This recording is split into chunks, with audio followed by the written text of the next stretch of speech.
Chapter 14 Darkness. Despereaux lay on his back at the bottom of the steps and touched the bones in his body one by one. They were all there, and, amazingly, they were unbroken. He got to his feet and became aware of a terrible, foul, extremely insulting smell. The dungeon, reader, stank. It stank of despair and suffering and hopelessness, which is to say that the dungeon smelled of rats. And it was so dark. Despereaux had never before encountered darkness so awful, so all-encompassing.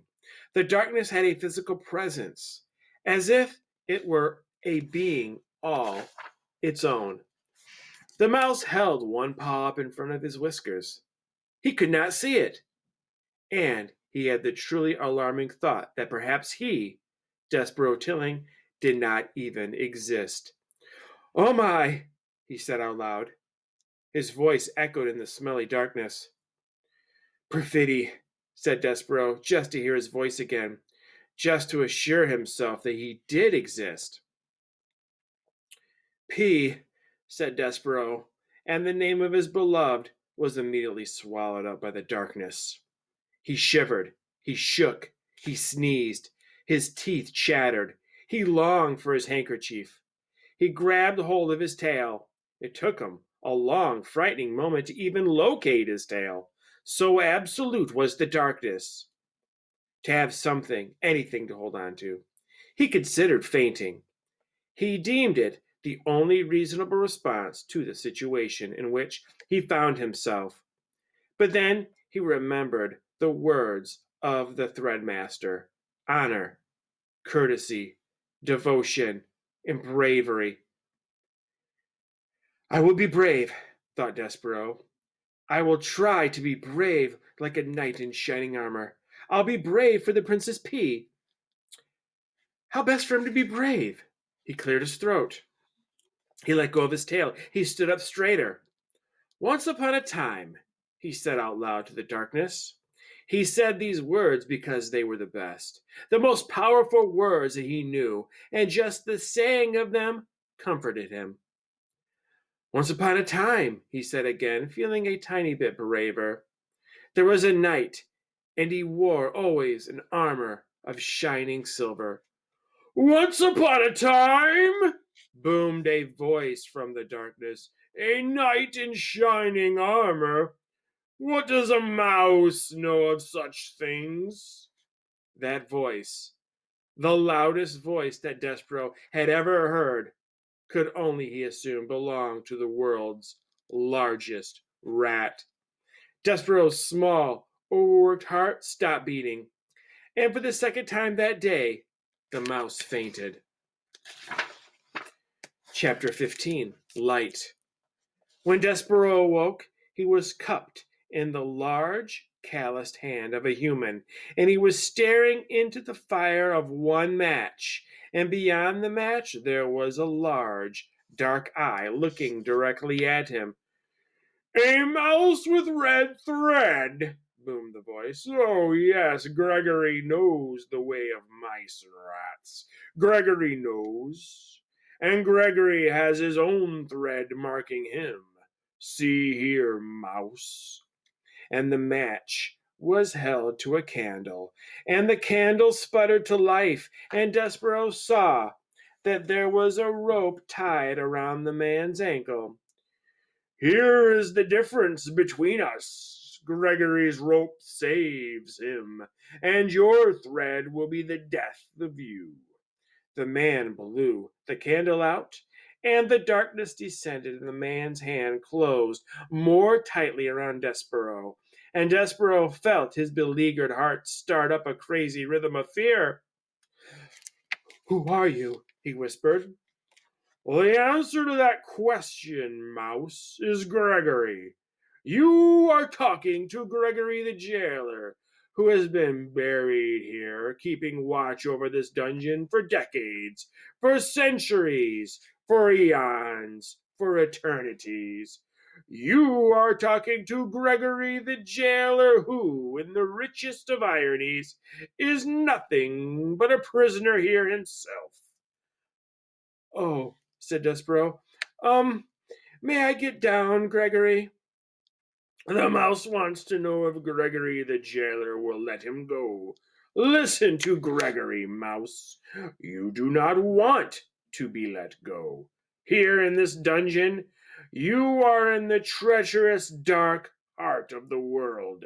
And if Gregory was to release you, the twistings and turnings and dead ends and false doorways of this place would swallow you for all eternity. Only Gregory and the rats can find their way through this maze. The rats because they know, because the way of it mirrors their own dark hearts. And Gregory because the rope is forever tied to his ankle to guide him back to the beginning. Gregory would let you go, but you would only beg him to take you up again. The rats are coming for you, you see. They are? Listen, said Gregory.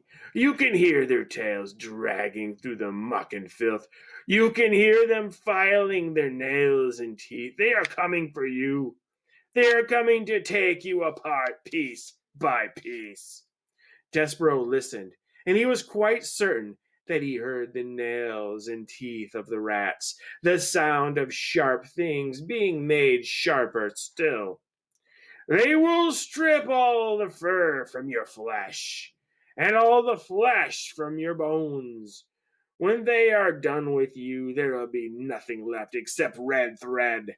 Red thread and bones. Gregory has seen it many times. The tragic end of a mouse. But I need to live, said Despereaux. I can't die. You cannot die. Ah, that is lovely. He says he cannot die. Gregory closed his hand more tightly around Despereaux. And why would that be, Mouse? Why is it that you cannot die? Because I'm in love. I love somebody. It is my duty to serve her. Love, said Gregory. Love, hark you. I will show you the twisted results of love. Another match was struck. The candle was lit again, and Gregory held it up so that its flame illuminated a massive, towering, teetering pile of spoons and kettles and soup bowls. Look on that, mouse, said Gregory. That is a monument to the foolishness of love. What is it? Asked Despereaux. He stared at the great tower that reached up into the blackness. What it looks like, spoons, bowls, kettles, all of them gathered here as hard evidence of the pain of loving a living thing. The king loved the queen, and the queen died. This monstrosity, this junk heap, is the result of love. I don't understand, said Despereaux. And you will not understand until you lose what you love. But enough about love, said Gregory. He blew out the candle.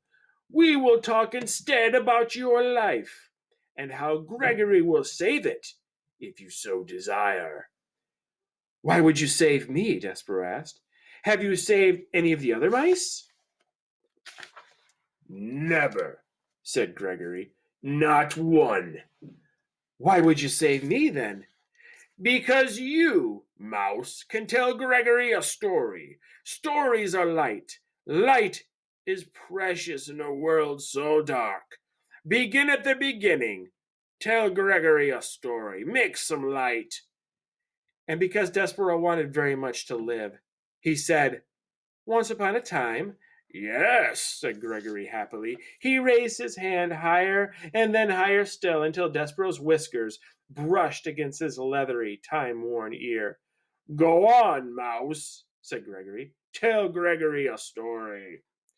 And it was in this way that Despereaux became the only mouse sent to the dungeon whom the rats did not reduce to a pile of bones and a piece of red thread. It was in this way that Despereaux was saved. Reader, if you don't mind, that is where we will leave our small mouse for now, in the dark of the dungeon, in the hand of an old jailer telling a story to save himself. It is time for us to turn our attention elsewhere. Time for us, reader, to speak of rats, and of one rat in particular. End of book 1.